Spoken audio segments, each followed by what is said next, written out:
నమస్తే అండి. ఈ ఎపిసోడ్ పాలిటీ మీద మనము బేసిక్ టర్మినాలజీ డిస్కస్ చేస్తున్నాం. అంటే ఈ ఎపిసోడ్‌లో బేసిక్‌గా నేను పాలిటీ అంటే ఏంటి, కాన్స్టిట్యూషన్ అంటే ఏంటి, పాలిటీ పేరుతో కాన్స్టిట్యూషన్ ఎందుకు చదువుతాము, రకరకాల కాన్స్టిట్యూషన్స్ ఉంటాయి. దానికి సంబంధించిన ఇన్ఫర్మేషన్ ఇస్తాను.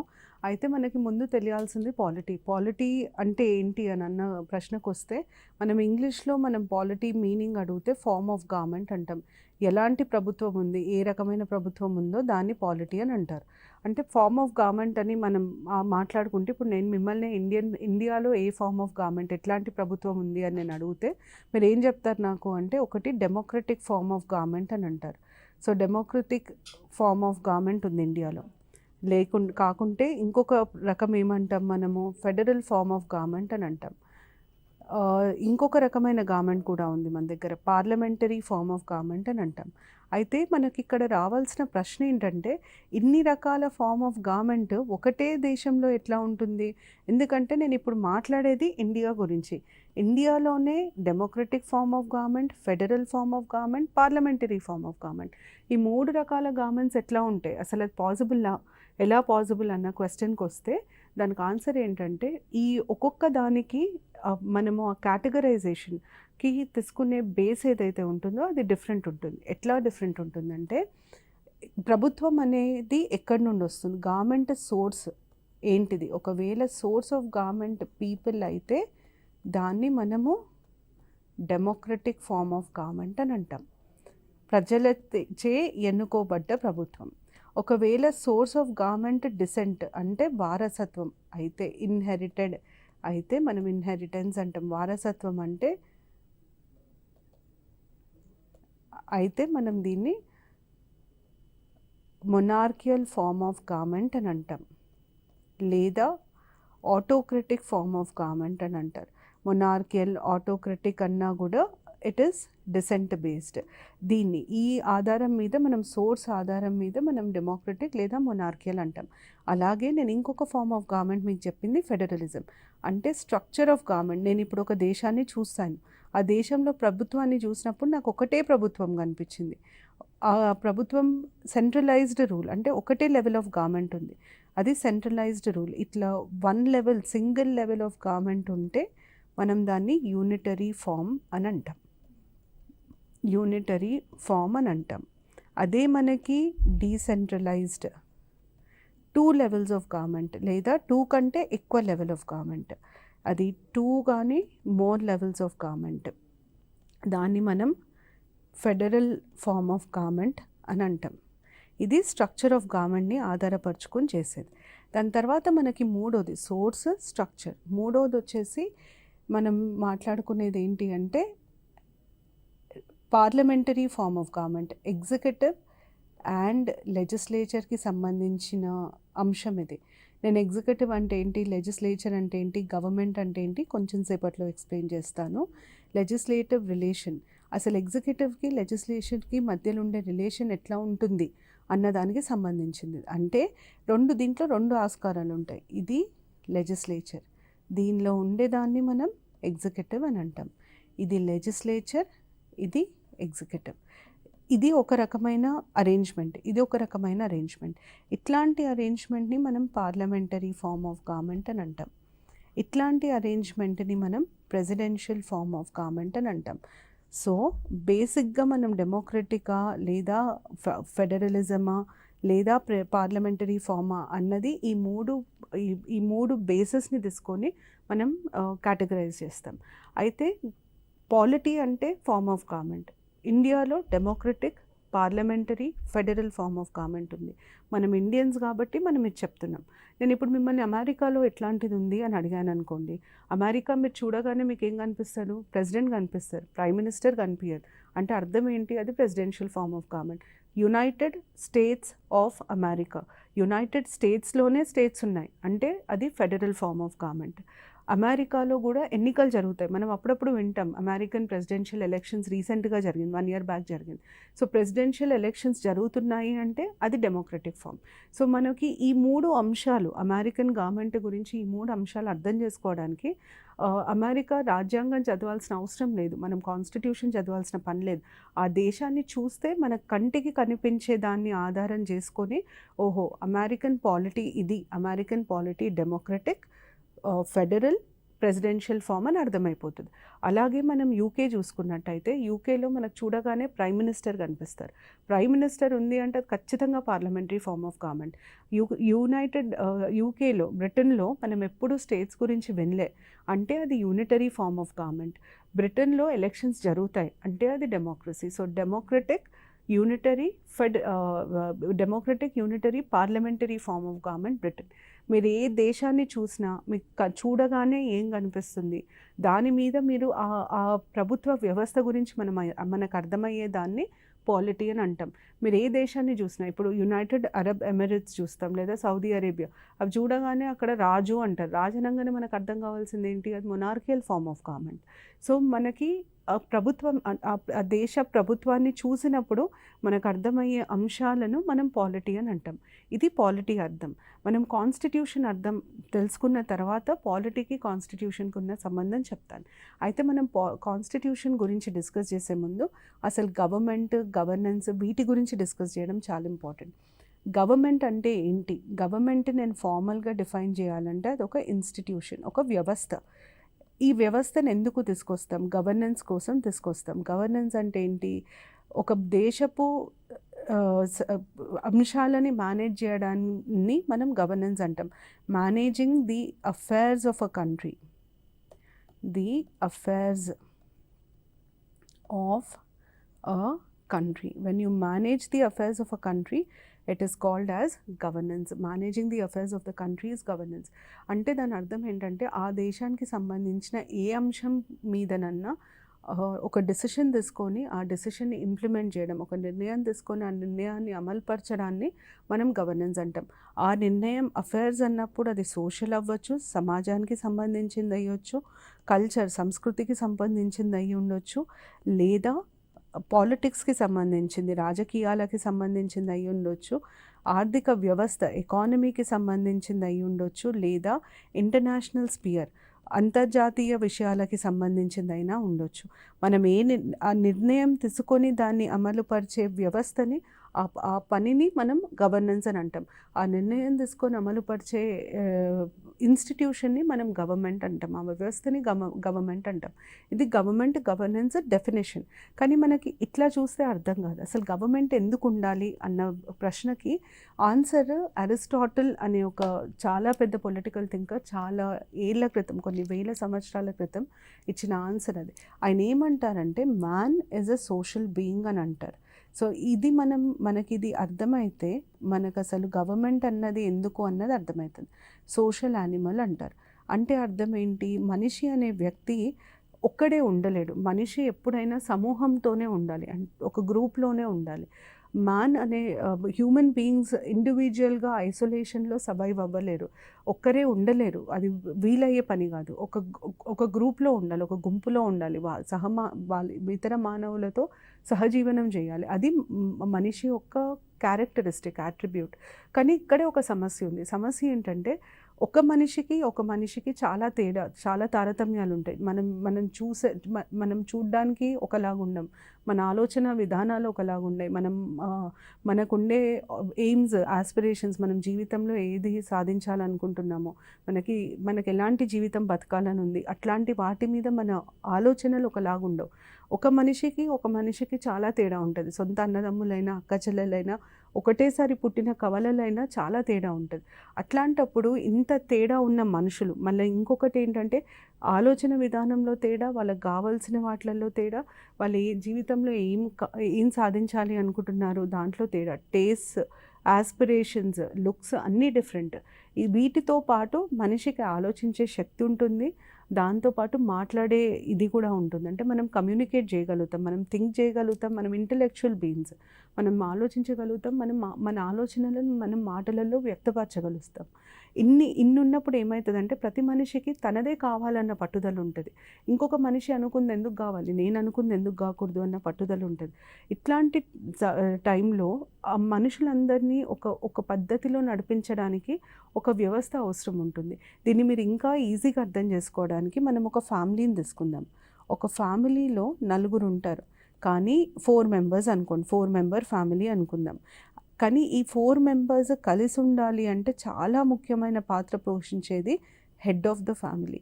ఆ కుటుంబం పెద్ద ఎవరైతే ఉంటారో ఆ పెద్ద రోల్ చాలా ఎక్కువ ఉంటుంది నలుగురు కలిసి ఉండాలంటే. ఈ హెడ్ ఆఫ్ ద ఫ్యామిలీ ఈ నలుగురిని ఎట్లా కలిపి ఉంచుతారు అంటే బేసిక్గా కొన్ని రూల్స్ చేస్తారు. ఎట్లాంటి చిన్న చిన్న రూల్స్ మీ ఇంట్లో ఉంటాయి. ఇప్పుడు ఈ టైం దాటి నువ్వు బయట ఉండొద్దు, ఈ టైం దాటి బయటకు వెళ్ళడం కుదరదు, ఈ టైంలో చదువుకోవాలి, ఈ టైంలో ఇది చేయాలి, ఇవన్నీ రూల్స్. ఈ రూల్స్ ఫాలో అవుతున్నారో లేదో చూసే బాధ్యత కూడా బాధ్యత కూడా హెడ్ ఆఫ్ ద ఫ్యామిలీకి ఉంటుంది. ఒకవేళ ఏదన్నా గొడవ అయింది, మీకు మీ అన్న చెల్లెలకు అక్క తమ్ముళ్ళకు గొడవ అయింది, ఎవరి దగ్గరకు పోతాం మనము? ఇంటి పెద్ద దగ్గరికి వెళ్ళి ఇట్లా గొడవ అయింది అని చెప్తాం. సో ఈ డిస్ప్యూట్స్ని రిజాల్వ్ చేయాలి. ఇవన్నీ చేసేది కుటుంబ పెద్ద అసలు ఆ కుటుంబానికి ఒక నేపథ్యం, ఒక డైరెక్షన్ ఇస్తారు. ఇట్లా చేయాలి.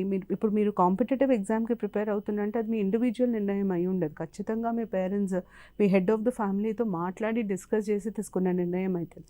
సో వాళ్ళు మన లైఫ్కి ఒక డైరెక్షన్ ఇస్తారు. మనం ఎట్లా ఉండాలి, మనం అందరం కలిసికట్టుగా ఉండాలంటే మనందరికీ కొన్ని రూల్స్ అండ్ రెగ్యులేషన్స్ ఉండాలి. ఆ రూల్స్ అండ్ రెగ్యులేషన్స్ వాళ్ళే చేస్తారు. ఆ రూల్స్ అండ్ రెగ్యులేషన్స్ మనం పాటిస్తున్నామా లేదా చూసే బాధ్యత వాళ్ళకే ఉంటుంది. ఏదన్నా గొడవ వస్తే ఆ గొడవని రిజాల్వ్ చేసే బాధ్యత కూడా వాళ్ళకే ఉంటుంది. ఇది హెడ్ ఆఫ్ ద ఫ్యామిలీగా వాళ్ళు హెడ్ చేసే పని. ఇదే మనం ఒక దేశానికి కంపేర్ చేస్తే ఈ ఫ్యామిలీ ప్లేస్లో నేను ఒక కంట్రీని పెడతాను.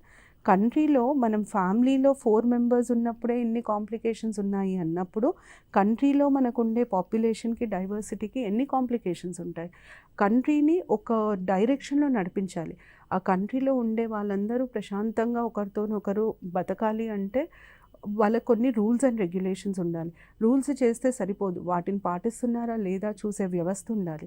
ఆ పాటించిన తర్వాత కూడా కొన్ని గొడవలు వస్తాయి, కొట్లాటలు అయితే ఆ కొట్లాటలను రిజాల్వ్ చేసే విధానం ఉండాలి. ఇవన్నీ చేయడానికి ఒక వ్యవస్థ కావాలి. ఆ వ్యవస్థనే మనం గవర్నమెంట్ అని అంటాం. సో ఫ్యామిలీ ప్లేస్లో మనం గవర్నమెంట్ పెట్టాలి. ఫ్యామిలీ ప్లేస్లో కంట్రీ పెడితే ఫ్యామిలీ హెడ్ ప్లేస్లో గవర్నమెంట్ వస్తుంది. దీన్ని మనం సింపుల్గా సపరేట్గా నేను రాయాల్సి వస్తే గవర్నమెంట్ ఏం చేస్తుంది అంటే గవర్నమెంట్ 3 పనులు చేస్తుంది. ఒకటి చట్టాలని చేస్తుంది, ఎనాక్ట్ లాస్. ఇంకొకటి ఈ చట్టాలని పాటిస్తున్నారా లేదా చూసే పని కూడా గవర్నమెంట్ది. అలాగే ఏదన్నా గొడవ అయినప్పుడు దాన్ని సాల్వ్ చేయడం కూడా గవర్నమెంట్ పని. అడ్జుడికేషన్ అంటే రిజాల్వింగ్ డిస్ప్యూట్స్. ఎక్కడైనా మీరు గవర్నమెంట్ చేసే పని, అది మొనార్కీ అవ్వచ్చు, డెమోక్రటిక్ అవ్వచ్చు, గవర్నమెంట్ చేసే 3 బేసిక్ ఫంక్షన్స్, లీడర్ అనే వ్యక్తి చేయాల్సిన 3 బేసిక్ ఫంక్షన్స్ ఇవి. అది హెడ్ ఆఫ్ ద ఫ్యామిలీ కావచ్చు, ఒక కమ్యూనిటీ హెడ్ కావచ్చు, లేదా గవర్నమెంట్ కావచ్చు. ఎవరైనా ఈ 3 ఫంక్షన్స్ చేయాల్సి ఉంటుంది. Enact laws, execute laws, adjudication. Government మనకి చాలా ఇంపార్టెంట్, ఎందుకంటే అది డైరెక్షన్ ఇస్తుంది, మనం ముందుకు ఎట్టెళ్ళాలి. ఉదాహరణకి మన గవర్నమెంట్ ఏమనింది, 2019 వరకు స్వచ్ఛ భారత్ అనింది. అసలు డెఫెకేషన్ ఫ్రీ ఇండియా ఉండాలి అని అనింది. అలా మనం టార్గెట్ సెట్ చేసుకుంటాం. 2022 హౌసింగ్ ఫర్ ఆల్, 2030 ఇది, 2040 ఇది, 2050 ఇది. సో మనం ఇవన్నీ ఎందుకు పెడుతున్నాము? వీటిని ఆధారపరుచుకొని మన గవర్నమెంట్ మనకు ఒక డైరెక్షన్ ఇస్తుంది. దాని మీద మనందరం పనిచేయాలి. హెడ్ ఆఫ్ ద ఫ్యామిలీ చేసే పనిని గవర్నమెంట్ నేషన్ కోసం చేస్తుంది. గవర్నమెంట్ లేకపోతే ఏమవుతుంది అంటే, గవర్నమెంట్ లేకపోతే అనార్కీ అంటాం. గవర్నమెంట్ లేని సిచ్యువేషన్ని అనార్కీ అంటారు ఇంగ్లీష్లో. దాని అర్థం ఏంటంటే అసలు ఏ రకమైన వ్యవస్థ, రూల్స్ రెగ్యులేషన్స్ ఉండదు. బలవంతుడు బలహీనుడిని కొట్టొచ్చు, చంపొచ్చు. బలం ఉన్న వాళ్ళు మనుగడ ఉంటుంది, బలం లేని వాళ్ళు బతకడం కష్టం ఉంటుంది. ఇట్లాంటి పరిస్థితి వస్తుంది, కంప్లీట్ కెయాస్ ఉంటుంది. అవన్నీ ఉండొద్దు అంటే కంపల్సరీగా గవర్నమెంట్ అనే ఒక వ్యవస్థ ఉండాలి. ఇది గవర్నమెంట్కి ఉన్న ఇంపార్టెన్స్. అయితే ఇప్పుడు మనం గవర్నమెంట్ అన్నప్పుడు ఒక్కరు ఉండాలా, లేకపోతే చాలా అథారిటీస్ ఉండాలా, వ్యక్తులు ఉండాలా అన్న ప్రశ్న తలెత్తినప్పుడు ఎప్పుడైనా గవర్నమెంట్ ఒక్కరుంటే నియంతృత్వ పాలనకి దారితీస్తుంది. అంటే అన్లిమిటెడ్ పవర్ ఇప్పుడు ఒక్కరికి ఇచ్చేసినాం అనుకోండి, లా చేసేది మనిషి, లాస్ ఎగ్జిక్యూట్ చేసే మనిషి, తీర్పిచ్చే మనిషి, ముగ్గురు ఒక్కరైనప్పుడు పవర్ మిస్యూజ్ చేసే స్కోప్ ఉంటుంది. అందుకనే మోడర్న్ సిస్టంలో మనం ఏం చేస్తామంటే ఈ 3 బేసిక్ ఫంక్షన్స్ ఏవైతే గవర్నమెంట్ ఉన్నాయో వాటిని 3 భాగాలుగా విభజించి వాటిని 3 ఆర్గన్స్కి ఇస్తాం. ఈ ఎనాక్టింగ్ లాస్ అన్నది లెజిస్లేటివ్ వర్క్ అవుతుంది. దీన్ని మనం లెజిస్లేచర్కి ఇస్తాం. ఆ భాగం, ఏ భాగం అయితే గవర్నమెంట్లో ఏ భాగం అయితే ఇది పనిచేస్తుందో దాన్ని లెజిస్లేచర్ అంటారు. ఎగ్జిక్యూటింగ్ లాస్ అన్నది ఎగ్జిక్యూటివ్ పని. మీరు ఇప్పుడు రేపొద్దున గ్రూప్ 1, గ్రూప్ 2 ఆఫీసర్స్ అయినప్పుడు మీరు ఎగ్జిక్యూటివ్లో భాగం అవుతారు. అడ్జుడికేషన్ అన్నది జ్యుడిషియరీ పని. ఈ మూడు రకాలుగా మనం డివైడ్ చేస్తున్నాం: లెజిస్లేచర్, ఎగ్జిక్యూటివ్, జ్యుడిషియరీ. వీటిని 3 బేసిక్ ఆర్గన్స్ ఆఫ్ గవర్నమెంట్ అని అంటారు. బేసిక్ ఆర్గన్స్ ఆఫ్ గవర్నమెంట్ అని అంటారు. అయితే ఈ 3 బేసిక్ ఆర్గన్స్ ఆఫ్ గవర్నమెంట్ మీకు ఎక్కడైతే డెమోక్రసీ ఉంటుందో అక్కడ ఖచ్చితంగా 3 బేసిక్ ఆర్గన్స్ ఆఫ్ గవర్నమెంట్ ఉంటాయి. ఎందుకు గవర్నమెంట్ని 3 భాగాలుగా విభజిస్తున్నాము అంటే పవర్ని లిమిట్ చేయడానికి. ఎప్పుడైనా గుర్తుపెట్టుకోండి, పవర్ ఒక్క దగ్గరే ఉండిందనుకోండి, కేంద్రీకృతమై ఉంటే మిస్యూజ్కి ఎక్కువ స్కోప్ ఉంటుంది. మీరు పవర్ని మిస్యూజ్ అవ్వద్దు అనుకుంటే దాన్ని విభజించాలి. విభజించినప్పుడు ఆటోమేటిక్గా అది వీక్ అయిపోతుంది. గవర్నమెంట్ అన్నది నియంతృత్వ పాలనతో ఉండొద్దు అని మనం అనుకున్నప్పుడు దానికి ఫస్ట్ ఈజియెస్ట్ వే ఏంటంటే దాన్ని డివైడ్ చేయడం. ఎగ్జిక్యూటివ్, లెజిస్లేచర్, జ్యుడిషియరీ కింద డివైడ్ చేద్దాం. ఇది గవర్నమెంట్కి సంబంధించిన ఇన్ఫర్మేషన్. ఇప్పుడు మనం ఏం చేద్దామంటే కాన్స్టిట్యూషన్ ఎందుకు అన్నది అర్థం చేసుకోవడం ఇప్పుడు మనకి ఈజీ అవుతుంది. సో దీన్ని బట్టి మీకు అర్థం కావాల్సింది ఏంటంటే గవర్నమెంట్ లేనిది ఒక మనిషి సమాజం ఉండడం చాలా కష్టం. మీరు లాస్ట్కి షెడ్యూల్ తెగలను చూసుకున్నా కూడా వాళ్ళు ట్రైబ్స్, ఎంత నొమాడిక్ ట్రైబ్స్ అయినా, ఎంత ప్రిమిటివ్ ట్రైబ్స్ అయినా, ఇప్పుడు మీకు సెంటలీస్ అని ఒక ట్రైబ్స్ న్యూస్లో ఉండే అండమాన్ నికోబార్, వాళ్ళకు కూడా ఇట్లాంటి ఒక వ్యవస్థ ఉంటుంది. ఖచ్చితంగా వాళ్ళకు కూడా ఒక హెడ్ ఉంటాడు, కొన్ని బేసిక్ రూల్స్ ఉంటాయి. సో సమాజం, మనుషులు అనేవాళ్ళు ఇక్కడ ఉన్నా కూడా వాళ్ళకి ఈ వ్యవస్థ తప్పదు. ఆ వ్యవస్థ లేకపోతే కలిసి బతకడం కష్టం. అందుకు గవర్నమెంట్ అవసరం. అయితే కాన్స్టిట్యూషన్ అంటే ఏంటి? మీకు కాన్స్టిట్యూషన్ అంటే ఏంటి కంటే ముందు కాన్స్టిట్యూషన్ ఎందుకు ముఖ్యం అని చెప్పాలంటే నేను ఒక చిన్న ఎగ్జాంపుల్ చెప్తాను. ఇవి 2 దేశాలు అనుకోండి. ఇది కంట్రీ 1, కంట్రీ ఏ అనుకోండి, ఇది కంట్రీ బి అనుకోండి. కంట్రీ ఏకి కంట్రీ బికి తేడా ఏంటంటే కంట్రీ ఏలో గవర్నమెంట్ పనితీరు ఇట్లా ఉంటుంది. ఇది మొత్తం మీకు కనిపించేదంతా గవర్నమెంట్. కానీ కంట్రీ బిలో ఇది గవర్నమెంట్ పని ఇక్కడి వరకే ఉంది. మీకు రెండిట్లో తేడా ఏంటంటే ఇక్కడ మీరు చూసినట్టయితే నేను గవర్నమెంట్ మొత్తము రాశాను. అంటే గవర్నమెంట్ ఇస్ అన్లిమిటెడ్. గవర్నమెంట్ తలుచుకుంటే ఏదన్నా చేయొచ్చు, ఏమైనా చేయొచ్చు. కానీ ఇక్కడ గవర్నమెంట్ పని ఈ బాక్స్ వరకే పరిమితమై ఉంది. ఈ బాక్స్ ఏదైతే ఉందో దాన్నే మనము కాన్స్టిట్యూషన్ అని అంటాం. అంటే గవర్నమెంట్, నీకుండే పవర్ని లిమిట్ చేయడానికి తీసుకొచ్చిన వ్యవస్థనే మనం కాన్స్టిట్యూషన్ అని అంటాం. ఎందుకు కాన్స్టిట్యూషన్ అంటే to limit power of government, to provide limited government. ప్రభుత్వాన్ని నియంత్రించడానికి, ప్రభుత్వం మీద కొన్ని లిమిటేషన్స్ తీసుకురావడానికి వచ్చిన దాన్నే మనము కాన్స్టిట్యూషన్ అని అంటాం. కాన్స్టిట్యూషన్ ఉన్నప్పుడు గవర్నమెంట్ ఏది పడితే అది చేయడానికి వీలుండదు. ఉదాహరణకు మనం ఒక రాజు పాలనలో ఉన్నాం అనుకోండి, రాజుకు నిన్న రాత్రి ఏదో కల వచ్చింది, నా రాజ్యంలో ఎవరైనా వైట్ డ్రెస్ వేసుకుంటే నాకు చావు వస్తుందని కల వచ్చింది. నెక్స్ట్ డే ఎవరు వైట్ డ్రెస్ వేసుకోవద్దని ఒక ఆర్డర్ ఇష్యూ చేసేయచ్చు ఆయన. కానీ కాన్స్టిట్యూషన్ ఉన్నప్పుడు మన ప్రైమ్ మినిస్టర్కి కలుస్తే ఆయన అట్లాంటి పని చేయలేడు, ఎందుకంటే కాన్స్టిట్యూషన్ అలౌ చేయదు. కాన్స్టిట్యూషన్ ఉన్నప్పుడు ఏమవుతుందంటే ప్రజల హక్కులు పరిరక్షింపబడతాయి, గవర్నమెంట్ మీద కొన్ని రెస్ట్రిక్షన్స్ వస్తాయి. సో కాన్స్టిట్యూషన్ ఎందుకు అంటే లిమిటెడ్ గవర్నమెంట్కి. ఇప్పుడు కాన్స్టిట్యూషన్ అంటే ఏంటి అన్న ప్రశ్నకు వస్తే, కాన్స్టిట్యూషన్ని మనం basic or fundamental law of the land అని అంటాం. Basic or fundamental law of the land, basic law of the land అంటాం. ఎందుకు basic law of the land అన్న ప్రశ్నకు వస్తే, ఇప్పుడు మనం ఏమన్నాము, ఇండియా డెమోక్రటిక్ అని అన్నాం. ఇండియా డెమోక్రటిక్ అన్న విషయం మనకు ఎట్లా తెలుసు? ఇండియా డెమోక్రటిక్ అన్న విషయం మనకు ఎందుకు తెలుసు అంటే, మన దగ్గర ఎలక్షన్ కమిషన్ ఆఫ్ ఇండియా ఉంది. 18 ఇయర్స్కి ప్రతి ఒక్కరికి ఓటు వేసే హక్కు ఉంటుంది. ప్రతి 5 ఏళ్ళకు ఒకసారి ఎన్నికలు జరుగుతాయి. ఇవన్నీ ఎక్కడ రాసున్నాయి? కాన్స్టిట్యూషన్లో రాసున్నాయి. సో ఫస్ట్ పాయింట్ ఏమంటది అంటే, సోర్స్ ఆఫ్ గవర్నమెంట్. కాన్స్టిట్యూషన్ మనకు అసలు సోర్స్ ఆఫ్ గవర్నమెంట్ ఎవరు, గవర్నమెంట్ అన్నది ఎక్కడి నుండి వస్తుంది అన్న ప్రశ్నకి సమాధానం ఇస్తుంది. 2, అథారిటీస్ ఇన్ గవర్నమెంట్. అసలు గవర్నమెంట్ అంటే ఎవరెవరు ఉంటారు, వాటిల్లో ఏమేమి ఉంటుంది అన్నది రెండోది. It tells us the source of government, it tells us the authorities in government. నేను ఇంట్రొడక్షన్ చెప్పినప్పుడు మీకు చెప్పిన, ఇండియాలో యూనియన్ గవర్నమెంట్ ఉంటుంది, స్టేట్ గవర్నమెంట్ ఉంటుంది, లోకల్ సెల్ఫ్ గవర్నమెంట్ ఉంటుంది. యూనియన్ గవర్నమెంట్లో మళ్ళీ ఎగ్జిక్యూటివ్, లెజిస్లేచర్, జ్యుడిషియరీ ఉంటారు. స్టేట్ గవర్నమెంట్లో ఎగ్జిక్యూటివ్, లెజిస్లేచర్, జ్యుడిషియరీ ఉంటుంది. యూనియన్ గవర్నమెంట్లో క్యాగ్ కూడా ఉంటుంది. లోకల్ సెల్ఫ్ గవర్నమెంట్లో పంచాయత్స్ అండ్ మున్సిపాలిటీస్ ఉంటాయి. ఇవన్నీ నేను ఎట్లా చెప్పాను, రాజ్యాంగంలో రాసుంది కాబట్టి నేను చెప్పాను. So authorities of the government చెప్తుంది. దాని తర్వాత ఈ అథారిటీస్ ఒక్కసారి చెప్పినాక వాటి పవర్స్, ఫంక్షన్స్, వాటికి ఏమేమి పవర్స్ ఉంటాయి, అవి ఏమి చేయాలి, అండ్ లిమిటేషన్స్, ఏమి చెయ్యకూడదు. ఈ లిమిటేషన్స్ వీళ్ళ మీద ఎట్లా ఉంటాయి అంటే, ఫండమెంటల్ రైట్స్. గవర్నమెంట్ కాన్స్టిట్యూషన్ ఏమంటుందంటే, నేను ప్రజలకి కొన్ని హక్కులు కల్పిస్తున్నాను, ప్రభుత్వం నువ్వేదన్నా చెయ్యు, కానీ ఈ హక్కులను ఉల్లంఘించే వీలు మాత్రం నీకు లేదు, నువ్వు హక్కులను ఉల్లంఘించే అంత ఇది నీకు లేదు.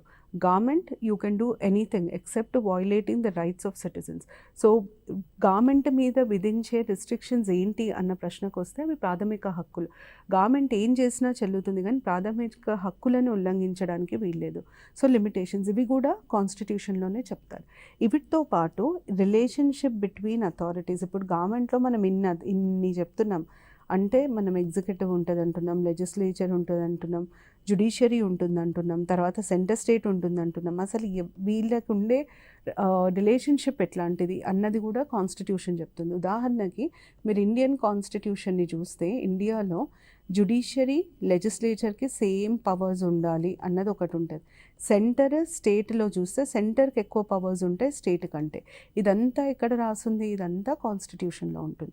తర్వాత కాన్స్టిట్యూషన్ మనకి ఏం చెప్తుంది అంటే, గవర్నమెంట్ ఒట్టి లాస్ చేయడమే కాకుండా ప్రజల అవసరాలను తీర్చాలి, ప్రజలకి ఉండే ఆస్పిరేషన్స్, వాళ్ళకు ఉండే గోల్స్, ఆబ్జెక్టివ్స్ని కూడా అచీవ్ చేయాలి. దానికి గవర్నమెంట్ డైరెక్టివ్స్ ఇస్తుంది. ఈ డైరెక్టివ్స్ని మనము వెల్ఫేర్ ఆఫ్ పీపుల్కి ఏమేం చేయాలి అని ఆదేశాలు కాన్స్టిట్యూషన్ ఇస్తుంది. ఇవన్నీ కాన్స్టిట్యూషన్ చేస్తుంది కాబట్టి మనం కాన్స్టిట్యూషన్ని basic or fundamental law of the land అని అంటాం. It is basic or fundamental law of the land. So కాన్స్టిట్యూషన్లో ఇవన్నీ రాసున్నాయి కాబట్టి మనకి డెమోక్రటిక్ ఫార్మ్ ఆఫ్ గవర్నమెంట్ ఉంది. ఇప్పుడు మనం కాన్స్టిట్యూషన్కి పాలిటీకి ఉన్న సంబంధం ఏంటి అన్న దానికి వస్తే, కాన్స్టిట్యూషన్ అండ్ పాలిటీ మన కంటికి కనిపించేది, కానీ అది ఎందుకు అట్లా ఉంది అంటే దానికి ఆధారం కాన్స్టిట్యూషన్. ఇది కాన్స్టిట్యూషన్ బేస్ వచ్చేసి కాన్స్టిట్యూషన్లో ఏం రాసిందో దాన్ని ఆధారపరుచుకొని మనకి కనిపించే దాన్ని మనం పాలిటీ అని అంటాం. So relationship simple, polity is based on constitution. మనకి కనిపించేది పాలిటీ. ఇప్పుడు మనకు కనిపించేది డెమోక్రసీ, కానీ ఎందుకు డెమోక్రసీ ఉంది, కాన్స్టిట్యూషన్లో రాసింది కాబట్టి డెమోక్రసీ ఉంది.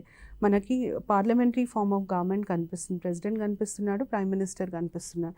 ఈ ప్రెసిడెంట్, ప్రైమ్ మినిస్టర్ ఏం చేస్తారు, ప్రెసిడెంట్, ప్రైమ్ మినిస్టర్ ఎందుకు ఉన్నారు అంటే కాన్స్టిట్యూషన్లో రాసింది కాబట్టి. కంటికి కనిపించే దాన్ని మనం పాలిటీ అని అంటాం. ఎందుకు అది అట్లా ఉంది అంటే దానికి ఆధారం కాన్స్టిట్యూషన్ అవుతుంది. అందుకని మీ సబ్జెక్ట్ పేరు వచ్చేసి పాలిటీ, సబ్జెక్ట్ నేమ్ పాలిటీ, కానీ అది ఎందుకు ఇట్లా ఉంది అంటే బేసిస్ కాన్స్టిట్యూషన్. కాబట్టి మీరు కాన్స్టిట్యూషన్ చదివితే కానీ పాలిటీ ఎందుకు ఇట్లా ఉంది అన్నదానికి ఆన్సర్ దొరకదు. కాన్స్టిట్యూషన్ని ఎంత బాగా చదివితే మీకు పాలిటీ అంత క్లియర్గా అర్థమవుతుంది. కాన్స్టిట్యూషన్లో మార్పు చేస్తేనే పాలిటీలో మార్పు వస్తుంది. మీరు పాలిటీని డైరెక్ట్గా ఏం చేయలేరు. పాలిటీ ఒక నీడ లాంటిది, దాన్ని మనం ఏమీ చేయలేం. మనం అసలుని మారుస్తేనే ఆ నీడ మారుతుంది. అసలు విషయం అంతా కాన్స్టిట్యూషన్లో ఉంటుంది. సో ఇది పాలిటీకి కాన్స్టిట్యూషన్కి సంబంధించి ఉన్న రిలేషన్షిప్. సో ఇది పాలిటీకి కాన్స్టిట్యూషన్కి ఉన్న సంబంధం. పాలిటీ కనిపించేది, దానికి వెనక కారణం మాత్రం కాన్స్టిట్యూషన్. అందుకనే మీరు పాలిటీ పేరుతో కాన్స్టిట్యూషన్ చదువుతారు. కాన్స్టిట్యూషన్లో రకరకాల కాన్స్టిట్యూషన్స్ ఉంటాయి. ఇప్పుడు మనం టైప్స్ ఆఫ్ కాన్స్టిట్యూషన్కి వెళ్తే, కాన్స్టిట్యూషన్లో ఒక రకం ఏమంటాము అంటే రిటన్ అన్రిటన్ కాన్స్టిట్యూషన్ అని అంటాం. ఇంకో రకం ఏమంటాము అంటే ఇది ఫిజికల్ ఫామ్ని బేస్ చేసుకొని ఉంటుంది. అంటే మీకు కాన్స్టిట్యూషన్ కంటికి కనిపించే ఒక పుస్తకం అయితే రిటన్ ఫామ్, కానీ ఒకరి దగ్గర రాసి పెట్టి లేకపోయి ఉంటే అన్రిటన్.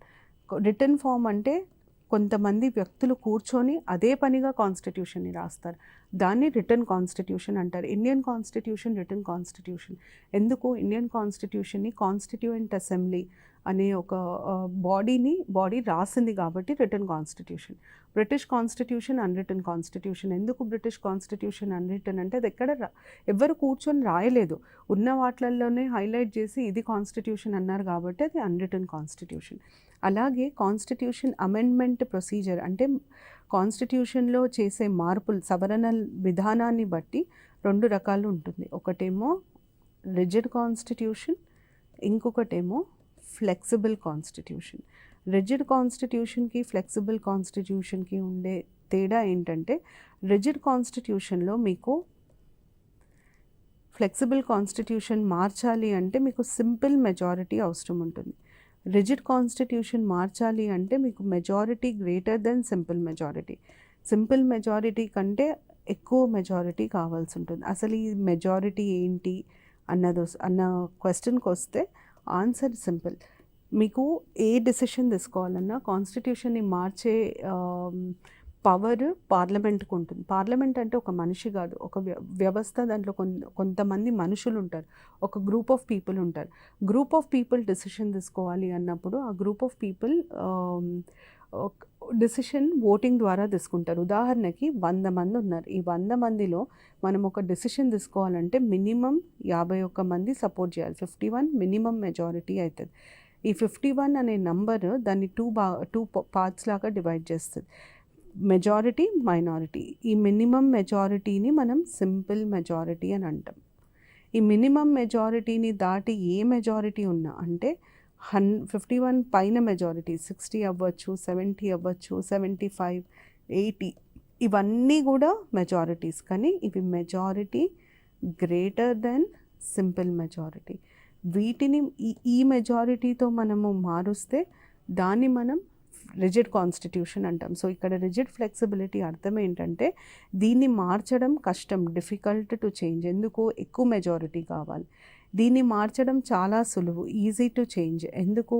తక్కువ మెజారిటీ కావాలి. So rigid constitution, flexible constitution 2 రకాలు ఉంటాయి. Rigid constitution can be changed by simple majority, majority greater than simple majority. Flexible constitution can be changed by simple majority. So రాజ్యాంగం మనకి కనిపించేది ఇది బుక్ లాగా ఉంటే దాన్ని రిటన్ కాన్స్టిట్యూషన్ అని అంటారు. ఎక్కడ రాసిపెట్టి లేదు, ఉన్న వాటిల్లోంచే కొన్ని ప్రొవిజన్స్ని మనము రాజ్యాంగం అని అనుకుంటే అది అన్రిటన్ కాన్స్టిట్యూషన్. మార్చే విధానం, సవరించే విధానాన్ని బట్టి మనం రిజిడ్ కాన్స్టిట్యూషన్, ఫ్లెక్సిబుల్ కాన్స్టిట్యూషన్ అని అంటాం. రిజిడ్ కాన్స్టిట్యూషన్కి కావాల్సిన మెజారిటీ ఎక్కువ ఉంటుంది, ఫ్లెక్సిబుల్ కాన్స్టిట్యూషన్కి కావాల్సిన మెజారిటీ తక్కువ ఉంటుంది. ఇవి టైప్స్ ఆఫ్ కాన్స్టిట్యూషన్స్. ఇది కొంచెం మనకి తెలుసుంటే బెటర్. రిటన్ కాన్స్టిట్యూషన్ ఎప్పుడైనా రిజిడ్ ఉంటుంది, ఎందుకంటే కాన్స్టిట్యూషన్ రాసేటప్పుడు కాన్స్టిట్యూషన్ని మార్చే విధానాన్ని కూడా రాస్తారు, అందుకనే రిజిడ్ ఉంటుంది. అన్రిటన్ కాన్స్టిట్యూషన్ ఎప్పుడైనా ఫ్లెక్సిబుల్ ఉంటుంది.